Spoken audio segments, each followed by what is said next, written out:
Now let's move to the second issue. And this issue is quite important because it relates to the meaning of dhulm, the meaning of oppression, right? The meaning of dhulm, the meaning of oppression. So, this is because Imam al-Tahawi said that يَفْعَلُ مَا يَشَاءُ وَهُوَ غَيْرُ ظَالِمٍ أَبَدًا, which means that Allah does whatever He wills and He is never unjust ever. Allah is never unjust. Right, so now this raises the question, what is the meaning of dhulm? What is the meaning of oppression? And that's the key question that we are going to answer in this mas'ala, in this issue. When you say dhulm, what does it mean, dhulm? And depending on how we define this word, right? Because remember, this whole topic of al-qadar, remember we keep talking about the Mu'tazila and the groups going astray, and you know what they think Allah should be doing and shouldn't be doing, and making analogy for His actions with the actions of men, and you know it comes down to this issue of what do you understand to be injustice? What is dhulm, right? How do you define dhulm? What is dhulm? And so this issue is a central issue to the whole discussion, and so you should pay attention to it. And we see that, for example, the Mu'tazila, those who deny al-qadar, they have an understanding of what dhulm is, right? Then you have some others from the people of Kalam, the Jabariya, who say man has no choice at all, he's forced to do his actions. They have an understanding of what is dhulm. They have their own definition.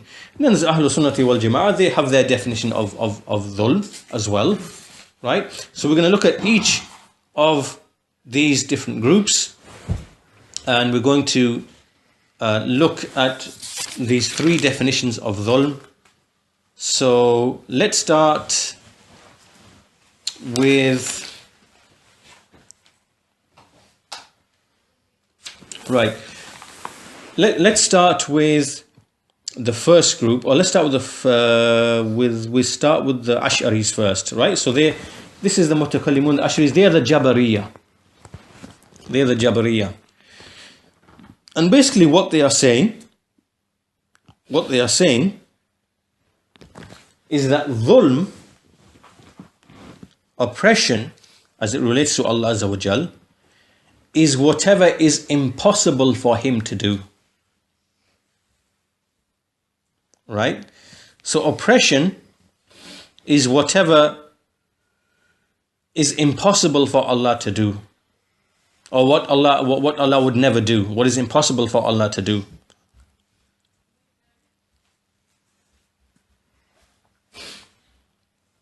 Right? So, in other words, what they are saying here, that Allah can never ever commit injustice, right? And injustice refers to everything that actually is impossible for Allah to do to begin with,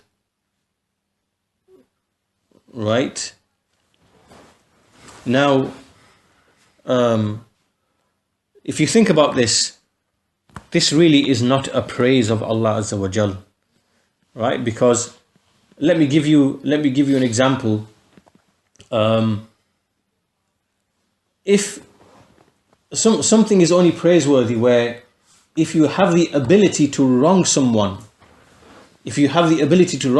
but you do not wrong someone, this now is a praise, isn't it? It's something praiseworthy. You can be praised for it because obviously you had the ability to, if you wanted to, you could do, but you decided not to, you withheld and you didn't do it, right? So now, because you kept away from dhulm, you didn't perform dhulm, this now is a praise of that person, right? But if we are saying that, well, it is impossible for Allah to commit dhulm, because dhulm refers only to those things that Allah cannot do anyway. How can this be a praise of Allah Azza wa Jal? This is not a praise, is it? Right? It's to give a similitude of this, which is that I'm trying to think of an example.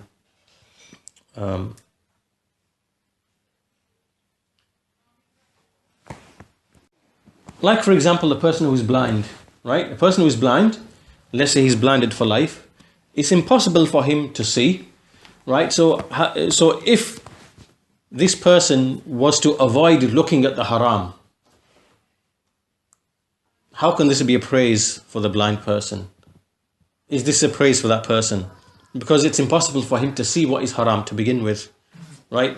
It's impossible for him to see what is haram. So it can't be said about him, oh, well, if he keeps away from what is haram, it is praiseworthy for him. Because it doesn't make sense. It's completely irrelevant, right? His qudra, his inability to see, the fact that he can't see, has got nothing to do with the issue of oppression and wrongdoing or whatever else, right? It's irrelevant, and it's not a praise for us to say, mashallah, this person, he lowers his gaze and he doesn't look at things which are haram, because that's impossible for him to do that to begin with, right? So what they are saying, the Ash'aris, what they're basically saying is that dhulm is anything which is impossible for Allah to do. So how can that be praiseworthy? If it's impossible for him to do it, how can it actually be a praise? Because how can you be praised for something that's impossible for you to do to begin with? It doesn't make any sense, right? Well, that's generally, in a general sense, that's basically what they are saying, what oppression is. Oppression is whatever is impossible for Allah to do. This is incorrect, right? This is incorrect. This is not the correct definition of oppression. Now, the second is the Mu'tazila.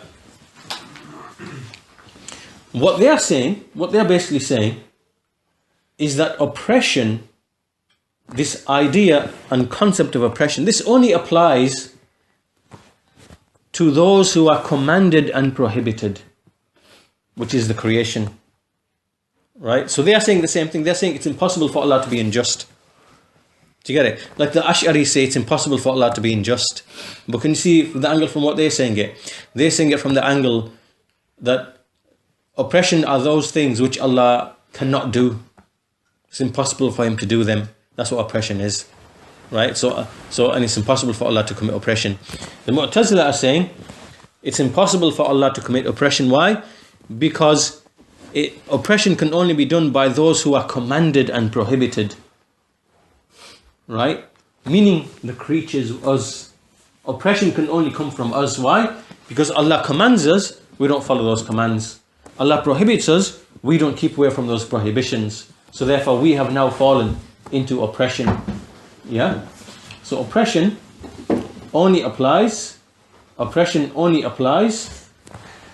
can only come from those who are commanded or prohibited. Did you understand that? Yeah? Right? So in other words, they are saying Allah can't be unjust.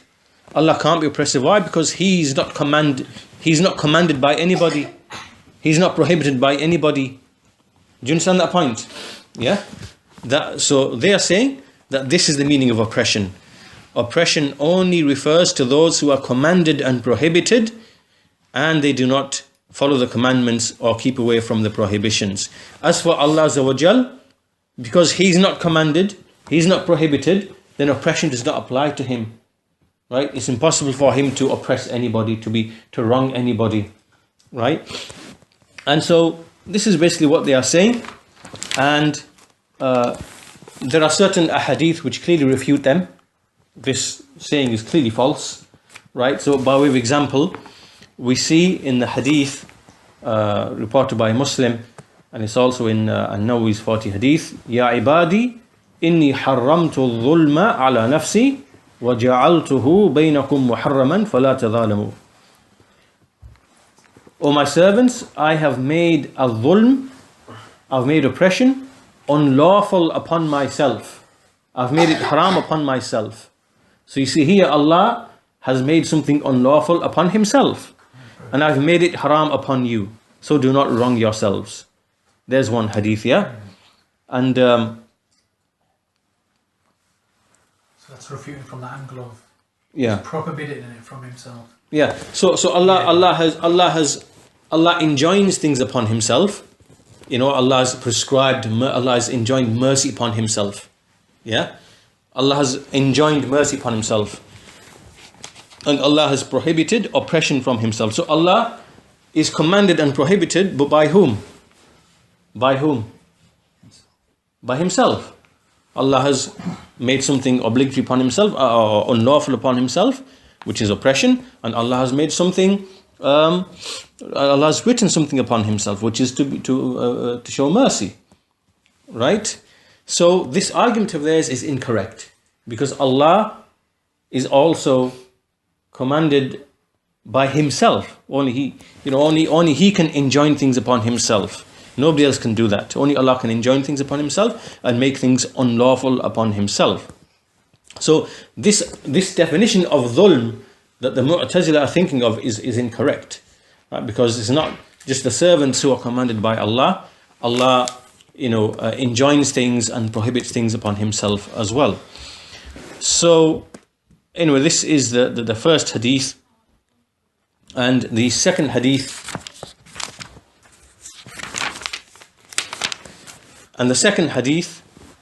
is the hadith of Abu Dawood, reported by Abu Dawood and others, which some of the scholars have declared to be authentic.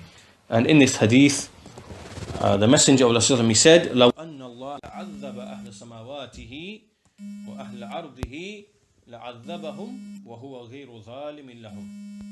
This basically means that if Allah was to punish the inhabitants of the heavens and the inhabitants of the earth, he would have punished them, but without being oppressive to them. Unjust to them. And so this again is another hadith which refutes the claim of the Mu'tazila. The point of evidence being from this hadith that even though if Allah was to punish the whole of all creatures, all beings, right, he would not be unjust in punishing them. But he does not do so, right? The fact that he chooses not to do so, shows that is tied to the first hadith that we mentioned, that the hadith of Allah, the hadith of Allah prescribing mercy upon himself, right? That Allah has prescribed mercy upon himself. So he chooses not to punish those people. Even if he had punished those people, he still would not be oppressive to them.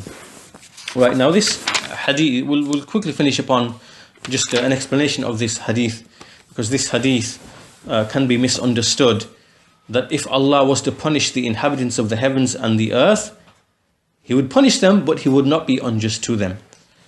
Right, so how do we understand this hadith in the right way? Basically what it means is that if we look at all of the creatures of Allah, we see that everything that happens is through the mercy of Allah Azza wa Jal. Right? When we see that all life, all movement, everything that's taken place is from the bounties and the favors of Allah Azza wa Jal. So for example, when they eat, they are eating through the favor of Allah. When they breathe, the breathing is a favor from Allah. When they learn, learning is a favor from Allah. When they take a step, when they move a step forward, they are moving a step forward due to the mercy of Allah Azza wa Jal. When they look, when they see, when they hear, when they rejoice, when they're happy, when they speak, all of these are all from the favors and the bounties of Allah Azza wa Jal. Now, these favors and bounties cannot be counted by anybody, meaning that a single servant of Allah Azza wa Jal, he cannot count all of the bounties of Allah Azza wa Jal. And so if he can't count them, then it follows that he's unable to be grateful for all of them. Right? So if all of the bounties of Allah are on one side, many of which he does not even know and cannot even appreciate or cannot even acknowledge, and then on the other side, his shukr, his gratefulness, then we find that there's a huge difference between the favors of Allah Azza wa Jal given to him and the extent to which he is grateful to Allah Azza wa Jal. Right? So for that reason, if Allah Azza wa Jal was to punish everybody from the angle that they haven't shown the shukr, the gratefulness that they are supposed to show, right? This would mean that Allah has not been unjust in punishing them, right? Allah has not been unjust in punishing them. Why? Because the servants have not shown the gratefulness that they ought to show for all of the favors and the bounties of Allah Azza wa Jal, right? But it is purely from His mercy. It is purely from His mercy. It is purely from His mercy to His servants. And an example of here, this as well, from the Prophet ﷺ, and likewise from Abu Bakr, when the Prophet ﷺ used to stand in prayer, and his feet would become swollen, and Aisha would ask him, why are you are the messenger of Allah, why are you going through all of this? And he said, should I not be a grateful servant? Should I not be a grateful servant? And this indicates that what Allah is deserving of worship and gratefulness and thankfulness cannot be brought by the servant. We cannot bring it. It's not possible. Because the favors and bounties of Allah are so numerous that we can't worship Allah enough and thank Him enough to make up for all of those favors and bounties. And even all of our shortcomings, the fact that we sin and the fact that we disobey Allah, and the fact that Allah then gives us the ability to repent, that in itself is another favor that for which we have to show another favor, right? So basically it means it's something that's endless. We can't really count all of the favors and bounties of Allah. We can never reach all of the bounties and favors of Allah because they are constantly recurring all the time, and we can't keep pursuing them because after one favor is another favor, is another favor, is another favor, right? So that's why we see in this hadith, the Prophet said, should I not be a grateful servant? And likewise Abu Bakr radiyallahu anhu, he said, Allah used to make a supplication, Allahumma inni dhulamtu nafsi dhulman kathiran wa la yaghfiru dhunuba illa ant faghfir li maghfiratan min indik. Oh Allah, I have indeed wronged myself with a great wrongdoing, a great oppression, and no one forgives sins except for you. So forgive me with forgiveness from yourself. Now you might ask, what is this great dhulm that Abu Bakr did? What is this great dhulm that Abu Bakr did? Which great sins did he commit? We know he didn't commit great sins. And, did he wrong any of the servants of Allah? Did he commit any... We know he didn't do this. But why is he referring to this dhulm, that I have wronged myself with a great amount of dhulm?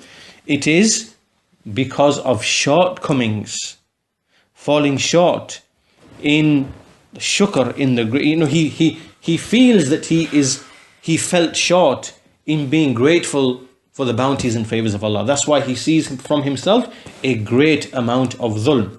But we know that Abu Bakr was the most righteous man on this earth after all of this ummah, after the Prophet ﷺ, and after all of the prophets and messengers. And we know that, from what we know from him, he was the greatest in following the messenger, in loving the messenger, and but he himself, he saw from himself that he is falling short in being grateful for the favors and bounties of Allah Azza wa Jal. And he saw that as dhulm. He saw that as dhulm, as oppression. Right, so when we understand this point, then we go back to that hadith, which is, as we said, related by Abu Dawood, that if Allah was to punish all of the inhabitants of the heavens and the earth, He would punish them without being unjust to them. Right? Meaning that if Allah was to punish everybody, He would not be unjust in doing so. Why? Because the servants have not brought the shukr, the gratitude that would be required from them, because the bounties and favors of Allah are so many that they haven't brought the amount of shukr to compensate for that. So Allah still would not be unjust if He was to punish them. But we know that Allah does not punish His servants. He's prescribed upon Himself mercy and rahmah, and so on and so forth.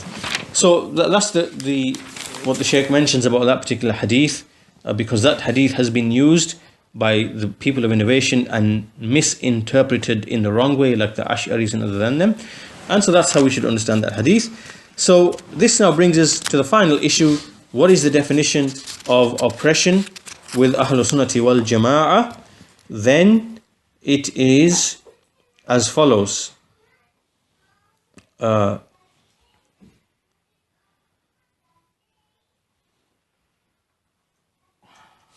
It is to put things in other than their proper places. Dhulm is to put something in other than its proper place, which, where they ought to be put. To put things in other than the places where they ought to be put. Which follow on from wisdom, right? So if we look at what adl means, it's the opposite of adl.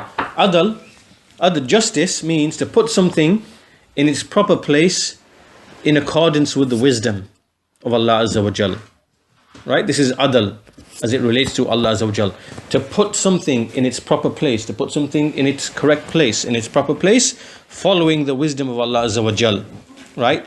And so oppression, dhulm, is to put something in other than its proper place in which it would be following the wisdom of Allah Azza wa Jal. Right? Is that clear?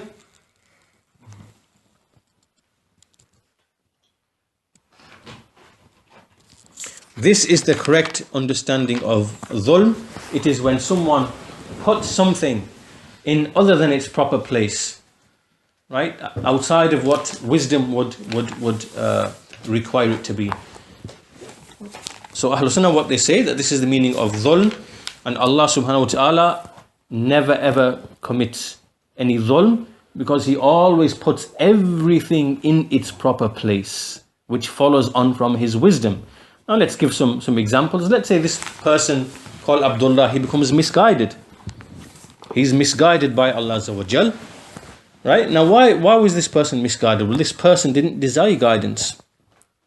In his heart there wasn't a desire for guidance. He didn't cling hold and fast and want to be guided. So Allah Azza wa Jal made him misguided through whatever means. Maybe through shubahat that came to him, maybe through calamities that came to him, and so he left the guidance or whatever, right? So this person now become misguided. Allah has not been unjust to this person, but Allah has put things in their proper places in accordance with His wisdom, right? So all of the actions of Allah Azza wa Jal, there is no injustice in them at all, because every single action of Allah is in its proper place. And it is in accordance with the wisdom of Allah Azza wa Jal. Right? When we understand this to be the meaning of dhulm, when we understand this to be the meaning of dhulm, of oppression, then we can see clearly that in the actions of Allah Azza wa Jal, we can understand all of the actions of Allah Azza wa Jal in a very simple, clear way. That Allah puts things in their proper places, and those things, they follow the wisdom of Allah Azza wa Jal. And that's it. There's no such thing as making certain actions impossible upon Allah. There's no such things as dhulm doesn't apply to Allah because He's not commanded or prohibited, like what the Ash'aris and what the Mu'tazila, like their two sayings. Right? We have a clear, simple understanding of what dhulm is and how Allah is free from dhulm. Right, so Allah does not wrong anybody at all. And so, as I said, that depending on how you define dhulm, how you understand dhulm, this will lead you to either the right or the wrong understanding of certain issues in al-qada wal-qadar. And so this is what we understand from the Quran and the Sunnah, that al-dhulm is the opposite of al-adl, justice. Justice is to put everything, or in fact, it's similar to wisdom as well. Al-hikmah, wisdom, is to put things in their proper places. And al-adl, likewise, is to put something in its proper place. Its opposite is dhulm, to put something in other than their proper places, to put something out of its proper place. And so with that, it answers a lot of the questions to do with al-qada wal-qadar. and it opposes what some of the sects of innovation like the Ash'aris and the Mu'tazila, what they say. And so this really brings us to an end of our discussion of al-qada wal-qadar. And we move next to other miscellaneous issues that At-Tahawi mentions, that will start inshallah ta'ala in the next lesson. So if there are any questions on anything that we've discussed today, basically we've gone through the 4 levels of al-qadar. We've discussed the difference between the terms al-qada and al-qadar. We understand that difference. Now we looked at the issue of dhulm, what is dhulm, and how dhulm is understood or misunderstood by some of the groups like the Ash'aris and the Mu'tazila. 2 wrong definitions that they bring, and the correct definition from Ahlul Sunnati wal Jama'ah, and how that resolves and solves many of the shubuhat or misconceptions or doubts in relation to the topic of al-qadar itself. And so these are the 3 main issues that we discussed in today's lesson. That brings us to an end to the topic of al-qadar in general, and we'll start with a fresh topic inshallah ta'ala in the next lesson. So any questions on any of that today? Anything unclear? Yeah, you know that the 2 types of qada, there was qada al-kawniya. What was that one again? Al-qada al-kawni is that Allah makes things happen and makes decisions about things that happen and take place in the worldly sense, right? So everything that's happening in the world, in the universe, and anything that moves, anything that falls, anyone that speaks, anyone that dies, anyone that is born, every single action, all of this is Allah's willing and decreeing that to happen before it happened, and then He's making qada, that He's making it happen, so it actually happens and it's taken place. This is al-qada al-kawni, right? Everything that relates to the creation. That's the first one, right? Al-qada al-shar'i is more from the angle what Allah commands and prohibits, because the word al-qada can also be like a judgment. You made a judgment, right?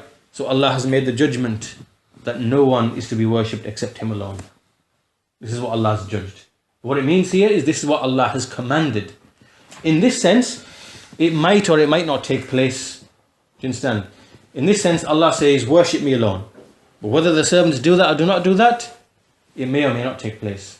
Right? So the qada shar'i is something that does not always take place. It's something that Allah likes and wants to happen, but it may not happen. Right? Because of wisdoms that Allah knows.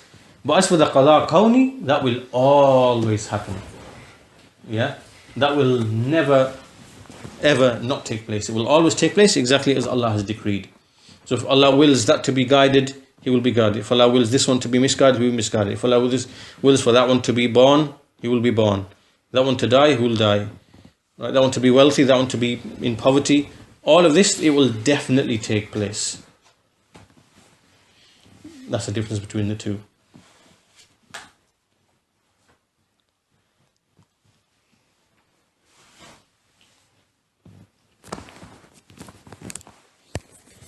Okay, we'll conclude our lesson there for today, inshallah. We'll continue at the same time next week, inshallah ta'ala. Walhamdulillahi rabbil alameen. Wa sallallahu ala nabiyyina Muhammad wa ala alihi wa sahbihi ajma'een.